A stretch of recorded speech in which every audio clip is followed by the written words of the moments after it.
আসসালামু আলাইকুম রহমতুল্লাহ। Welcome to viral news BD. Viral news বিডির পক্ষ থেকে আরেকটি মহামূল্যবান গুরুত্বপূর্ণ আপডেট নিউজ। আমরা চাকরির বয়স নিয়ে অনেক দেখলাম, এবার অবসরের বয়স বৃদ্ধি নিয়ে একটি গুরুত্বপূর্ণ নিউজ। অবসরের বয়স সীমা বৃদ্ধি। চাকরির বয়স বেড়েছে 2 বছর, 30 থেকে নিয়ে 32-এ গিয়েছে। এতে অনেক লোক খুশি হয়েছে, আবার কেউ কেউ অখুশি। যাক, পৃথিবীতে কাউকে খুশি করতে হলে কেউ কেউ খুশি থাকবে, এটাই স্বাভাবিক। কারণ কেউ পারবে না সবাইকে খুশি করতে। সেই হিসাবে সিংহভাগ মানুষই খুশি হয়েছে চাকরির বয়স 2 বছর বৃদ্ধিতে। এখন অবসরের বয়স বৃদ্ধি বিষয়ে কিছু গুরুত্বপূর্ণ কথা এবং তথ্য এই নিউজের মধ্যে রয়েছে, সেটি আপনারা জানতে ইচ্ছুক হলে অবশ্যই গুরুত্ব সহকারে নিউজটি আপনাদেরকে দেখতে ও শুনতে হবে। 1972 খ্রিস্টাব্দে বাংলাদেশের মানুষের গড় আয়ু ছিল 58 বছর, আর সরকারি চাকরি থেকে অবসরের বয়স ছিল 57 বছর। 1972 থেকে 2008 খ্রিস্টাব্দে পর্যন্ত অবসরের এই বয়সসীমা বহাল ছিল। 1991 খ্রিস্টাব্দে চাকরিতে প্রবেশের বয়স একবারে 3 বছর বৃদ্ধি সাপেক্ষে অবসরের বয়সও 3 বছর বাড়ানোর নীতিগত সিদ্ধান্ত নিয়েও সরকার প্রবেশের বয়সসীমা 27 থেকে 30 বছর করলেও অবসরের বয়সসীমা 60 বছর করার পরিবর্তে মাত্র 2 বছর বাড়িয়ে 59 বছর করেন। এখন বিষয়টি হচ্ছে 2024 সালে গিয়ে চাকরির বয়স আবারও 2 বছর বাড়ানো হলো।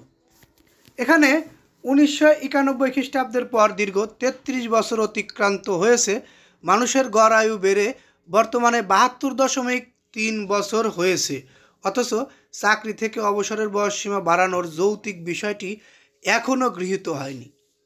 বিশ্বের উন্নত দেশগুলোর পরিসংখ্যান যদি দেখি, তাহলে বলতে হয় গড় আয়ু বিবেচনায় বাংলাদেশের চাকরিতে অবসরের বয়সসীমা 65 বছর, কমপক্ষে 62 করা উচিত। উদাহরণ হিসেবে আমরা উল্লেখ করতে পারি যুক্তরাজ্যে, অস্ট্রেলিয়া, বেলজিয়ামে, Netherland, Finland, France, Germany, Spain ইত্যাদি ইউরোপীয় রাষ্ট্রের অবসরের বয়সসীমা 65 বছর। আমেরিকার অবসরের বয়সসীমা 66 বছর। আইসল্যান্ড ও নরওয়েতে সরকারি চাকরিতে অবসরের সীমা 67 বছর। জাপানে 62 বছর গড় আয়ু বেড়ে 58 থেকে 73 বছর হলেও অবসরের বয়সসীমা বৃদ্ধি না করায় দেশ অভিজ্ঞ ও দক্ষ মানুষের সেবা থেকে বঞ্চিত হচ্ছে। সুস্থ, সবল, দক্ষ ও অভিজ্ঞ এসব মানুষের সেবা নেওয়া বিরাট এক জাতীয় অপচয় বিধায় যত দ্রুত সম্ভব বাংলাদেশে সরকারি চাকরিতে অবসরের বয়সসীমা 60 থেকে 62 বছর করা আবশ্যক। সম্প্রতি চাকরিতে প্রবেশের ক্ষেত্রে মুক্তিযোদ্ধা, অমুক্তিযোদ্ধা সবার বয়স 32 বছর করা হয়েছে।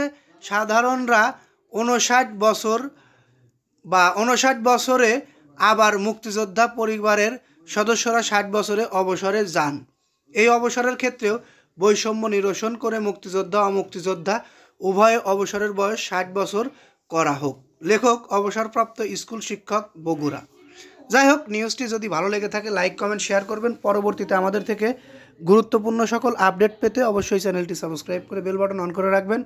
এই আশা ও প্রত্যাশা রেখে এখান থেকে বিদায় নিচ্ছি। আসসালামু আলাইকুম।